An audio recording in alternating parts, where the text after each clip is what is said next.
किती डीएम करा, कमेंट करा की इंडियाच्या मॅचला जा, फायनलला जा, दुबईत राहून तुझा काय फायदा नाहीये, नाही बघायची मला, नाही आवडत मला मॅच. I hate match. ठीक आहे, मी 70,000 रुपये घालून मॅच बघायला का जाऊ? तुम्ही काय माझ्या अकाउंटमध्ये पैसे पाठवलेत? इंडिया पाकिस्तानच्या मॅचच्या वेळी सांगितलेलं, ज्याची इच्छा आहे ना मी फायनल बघायला जावे त्याने अकाउंटमध्ये पैसे टाकावे, नाही तर थोबाडे ना उचकून माझ्या कमेंटमध्ये बोलू नये. नाही जाणार मी मॅच बघायला. जबरदस्ती करता मला.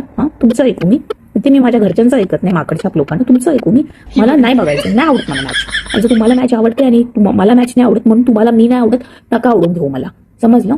माझ्या प्रोफाईलमध्ये हेटर्स लोक जास्त आवडतात. मला माझ्यावरती प्रेम करणारे लोक नाही आवडत. मी आत्ताच सांगते तुम्हाला, कारण प्रेम इरिटेट करतं कधी कधी.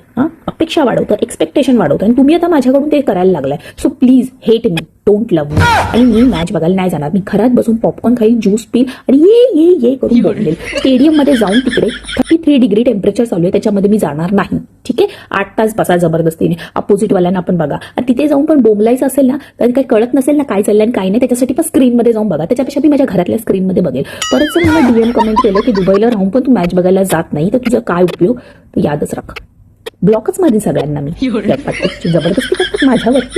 घरच्यांचं ऐकत नाही मी, माकडच्या लोकांना तुमचं ऐकणार आहे? ताळ्यांनो गप चुपचाप घरात बसून मॅच बघा. माहिती ना तुम्हाला जिंकणार आपणच आहे, मग घरात बसून बघा ना. पैसे वर आलेत का?